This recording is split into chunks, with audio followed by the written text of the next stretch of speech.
Transitive and intransitive verbs के बारे में जानेंगे। वीडियो में आगे बढ़ने से पहले गाइज मैं ये बता दूं कि वर्ब्स किसे कहते हैं, वर्ब्स क्या कहलाती हैं, वर्ब्स को किस तरह आप सेंटेंस में फाइंड आउट कर सकते हैं, वर्ब्स किस तरह सेंटेंस में इजी तरीके से आप पहचान सकते हैं, इस वीडियो में मैंने बताया है। अगर आप नहीं देखे हैं गाइज तो please do check it out, आप वहां पर अच्छे से समझ जाएंगे। वर्ब्स को जानना गाइज बहुत ही जरूरी है, बिना वर्ब्स को जाने हम सेंटेंस बना नहीं सकते हैं गाइज। जिन शब्दों से किसी कार्य को करने या होने का पता चलता है उन्हें क्रिया कहते हैं।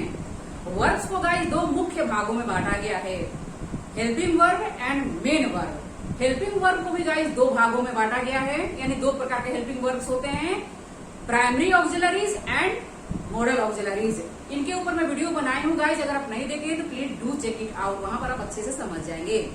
एंड मेन वर्ब्स गाइज दो प्रकार के होते हैं, ट्रांजिटिव एंड इनट्रांजिटिव। जैसे कि गाइज मैंने बताया मेन वर्ब को दो भागों में बांटा गया है, first one is transitive verb and second one is intransitive verb.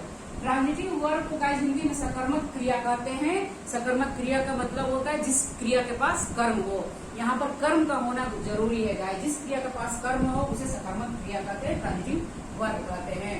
Transitive का अर्थ होता है गाइज पासिंग ओवर, यानी ट्रांजिटिव वर्ब वह वर्ब है जिसके कार्य का प्रभाव कर्ता से आगे जाकर कर्म को पड़ता है, यानी सब्जेक्ट द्वारा किए गए कार्य का प्रभाव जो है वो ऑब्जेक्ट के ऊपर आकर पड़ता है, यानी सब्जेक्ट जो भी काम करेगा, कर्ता जो भी काम करेगा उसका प्रभाव ऑब्जेक्ट के ऊपर आकर पड़ेगा, यानी यहाँ पर ऑब्जेक्ट का होना जरूरी है। सकर्मक क्रिया के साथ ऑब्जेक्ट का आना जरूरी है। इसे थोड़ा और डिटेल में समझेंगे गाइज, जिस वर्ब के साथ किसी ऑब्जेक्ट का प्रयोग किया गया हो उसे ट्रांजिटिव वर्ब कहते हैं, यानी यहाँ पर ऑब्जेक्ट का यूज करना जरूरी है। सेंटेंस का कंप्लीट मीनिंग बताने के लिए जिन्हें ऑब्जेक्ट की जरूरत होती है, यानी सेंटेंस का कंप्लीट मीनिंग बताने के लिए यहाँ पर ऑब्जेक्ट का यूज करना जरूरी है। ऑब्जेक्ट का यूज करेंगे तभी सेंटेंस का जो है कंप्लीट मीनिंग निकलेगी, यानी सेंटेंस मीनिंगफुल होगा। कुछ एग्जांपल्स के साथ समझेंगे गाइस। श्याम प्लेस, श्याम खेलता है। श्याम खेलता है, क्या खेलता है, क्या खेलता है। यहाँ पर गाइस ये सेंटेंस अधूरा सा लग रहा है, यहाँ पर ऑब्जेक्ट का यूज नहीं हुआ है, बिना ऑब्जेक्ट का ये सेंटेंस अधूरा सा लग रहा है, यानी ये कंप्लीट यहाँ पर सेंस नहीं बन रहा है। अगर आप कहेंगे श्याम प्लेस क्रिकेट, यानी श्याम क्रिकेट खेलता है, इस तरह से यहाँ पर ऑब्जेक्ट का यूज किया गया सेंटेंस को मीनिंगफुल बनाने के लिए। श्याम खेलता है, क्या खेलता है, क्रिकेट खेलता है, इस तरह से। द बॉय किक्स, लड़का मारता है, किसको मारता है, क्या मारता है, यानी लात मारता है, किसको मारता है ना। यहाँ पर ये सेंटेंस जो है गाइस बिना ऑब्जेक्ट के यूज किए हुए अधूरा सा लग रहा है, यहाँ पर ऑब्जेक्ट का यूज करना जरूरी है, तभी जाके ये सेंटेंस मीनिंगफुल होगा। The boy kicks the ball, इस तरह से यहाँ पर आप ऑब्जेक्ट का यूज करेंगे सेंटेंस को मीनिंगफुल बनाने के लिए, है ना। जिस क्रिया के बाद में ऑब्जेक्ट का यूज होगा वो ट्रांजिटिव वर्ब्स कहलाती हैं, यानी कि यहाँ पर देखिए प्लेस, किक्स, ये यहाँ पर ट्रांजिटिव वर्ब हुई। यहाँ पर the boy kicks the ball, Shyam place cricket, the pilot is flying, यानी पायलट क्या उड़ा रहा है, क्या उड़ा रहा है, पतंग उड़ा रहा है, क्या उड़ा रहा है, घर उड़ा रहा है, किसको उड़ा रहा है ना। तो यहाँ पर ऑब्जेक्ट का यूज करना जरूरी है, सेंटेंस अधूरा सा लग रहा है। The pilot is flying, pilot उड़ा रहा है, इसको उड़ा रहा है, क्या उड़ा रहा है, यहाँ पर आप ऑब्जेक्ट का यूज करेंगे आ जेट, इस तरह से आप ऑब्जेक्ट का यूज करके सेंटेंस को मीनिंगफुल बनाएंगे, यानी कि सेंटेंस का कंप्लीट मीनिंग बताने के लिए यहाँ पर ऑब्जेक्ट का यूज करना जरूरी है। बिना ऑब्जेक्ट का यूज किए हुए सेंटेंस जो है मीनिंगफुल नहीं बनेगा, यहाँ पर ऑब्जेक्ट का यूज करना जरूरी है, ऑब्जेक्ट का यूज करना यहाँ पर जरूरी है। बिना ऑब्जेक्ट का यूज किए सेंटेंस जो है मीनिंगलेस होगा। The pilot is flying a jet, इस तरह से सेंटेंस ये मीनिंगफुल हुआ। राम किल्ड, राम ने मारा, किसको मारा, राम ने किसको मारा, है ना। राम ने मारा, किसको मारा, ये सेंटेंस अधूरा सा लग रहा है, यहाँ पर आप ऑब्जेक्ट का यूज करेंगे। Ram killed the tiger, Ram ने किसको मारा, इस तरह से ये सेंटेंस कंप्लीट हुआ गाइज, यानी ऑब्जेक्ट का आप यूज करके सेंटेंस को मीनिंगफुल बनाएंगे। Next guys, she has bot, उसने खरीदी है, क्या खरीदी है, क्या खरीदी है, यानी ये सेंटेंस गाइस इनकम्प्लीट है।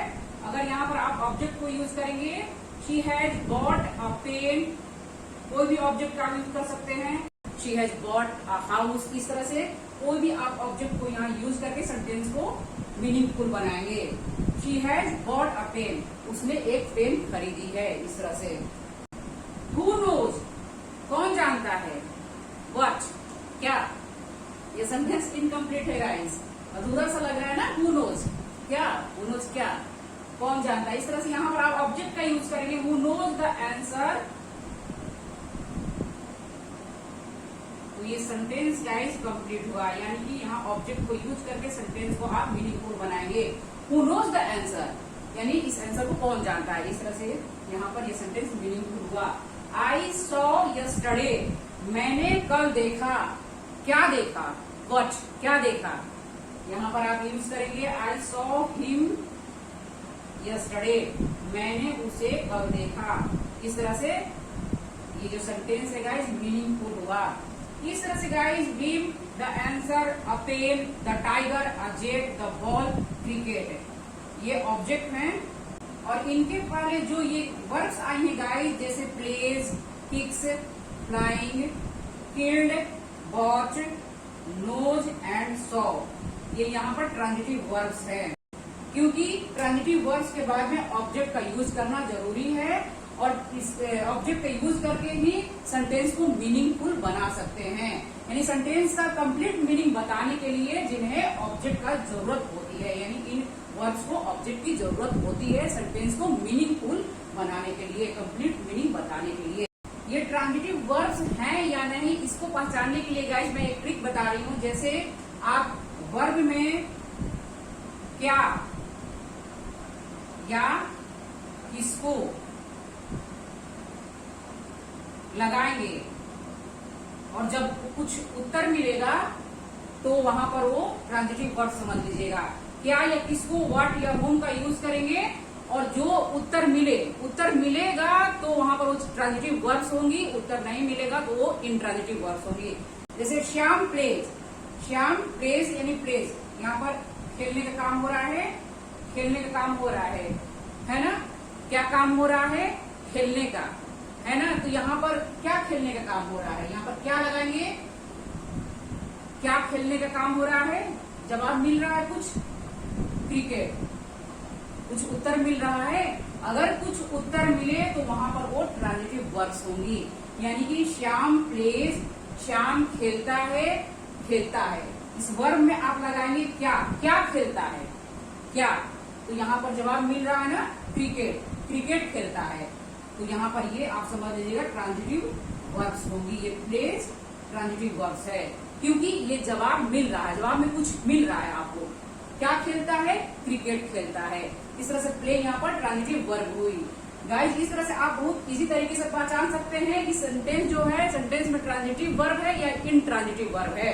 यहाँ पर गाइस द बॉय किक्स है, यानी बॉय जो है लात मारता है। किसको मारता है, किसको लगाएंगे, किसको यूज करेंगे, किसको मारता है। कुछ उत्तर मिलेगा, है ना। द बॉल, किसको मारता है, द बॉल। यहाँ पर आंसर आएगा द बॉल किक्स, जो है यहाँ पर ट्रांजिटिव वर्ब हुई। यानी कि आप सवाल करेंगे और सवाल में कुछ जवाब जब आपको मिलेगा तो वहां पर वो ट्रांजिटिव वर्ब्स लगाएंगी। राम किल्ड, राम ने मारा, किसको मारा। आप वर्ब में किसको लगाएंगे, किसको, किसको मारा। कुछ जवाब मिल रहा है क्या, यहाँ पर सेंटेंस में देखिए कुछ जवाब मिल रहा है ना। द टाइगर, द टाइगर को मारा, तो यहाँ पर ये किल्ड जो हुआ गाइस, ये ट्रांजिटिव वर्ब हुआ। इस तरह से आप बहुत इजी तरीके से सेंटेंस में फाइंड आउट कर सकते हैं कि ये ट्रांजिटिव वर्ब है या नहीं। इसको इस तरह से भी समझ सकते हैं गाइस, शादी के लिए दूल्हा और दुल्हन दोनों की जरूरत पड़ती है, वैसे ही ट्रांजिटिव वर्ब्स को ऑब्जेक्ट की जरूरत पड़ती है। यानी ट्रांजिटिव वर्ब्स जो है ऑब्जेक्ट के ऊपर काम करता है, जो भी काम क्रिया होती है उसका प्रभाव ऑब्जेक्ट के ऊपर आता है। आई होप की गाइस आप समझ चुके होंगे। तो देन हम लोग मूव करेंगे इंट्रांजिटिव वर्ब, यानी अक्रमक क्रिया, जिस क्रिया को किसी कर्म की जरूरत नहीं पड़ती है उसे हम लोग इंट्रांजिटिव वर्ब्स कहते हैं। इंट्रांजिटिव का अर्थ होता है नॉट पासिंग ओवर, यानी कर्ता जो भी कार्य करेगा उसका प्रभाव जो है आगे नहीं जाएगा, सब्जेक्ट तक ही रहेगा। जैसे इंट्रांजिटिव वर्ब वो वर्ब है जिसके कार्य का प्रभाव कर्ता से आगे नहीं जाता है, यानी जो कार्य का प्रभाव है वो कर्ता से आगे नहीं जाता है, कर्ता तक ही रहता है, वहीं तक सीमित रहता है। जिस वर्ब के साथ किसी ऑब्जेक्ट का प्रयोग किए बिना सेंटेंस का मीनिंग पूरी तरह से समझ में आ जाए उसे इंट्रांजिटिव वर्ब्स कहते हैं।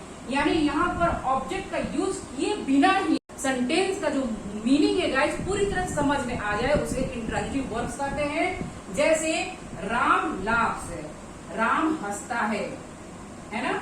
यहाँ पर आप किसी ऑब्जेक्ट की जरूरत नहीं है, ये सेंटेंस ये कंप्लीट है, मीनिंगफुल है, यहाँ पर किसी ऑब्जेक्ट की यूज करने की जरूरत नहीं है।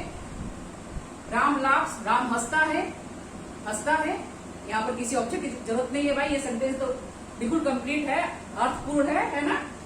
श्याम वीप्स, श्याम रोता है, ये जो वर्ब है इंट्रांजिटिव है क्योंकि इसके बाद किसी ऑब्जेक्ट का यूज करने की जरूरत है ही नहीं, ये सेंटेंस अपने आप में पूर्ण है, ये सेंटेंस मीनिंगफुल है। The baby स्लीप्स, okay, the baby स्लीप्स, यानी यहाँ पर सिचुएशन की बात हो रही है तो यहाँ पर आपको ऑब्जेक्ट का यूज करने की जरूरत नहीं है, सेंटेंस मीनिंगफुल है।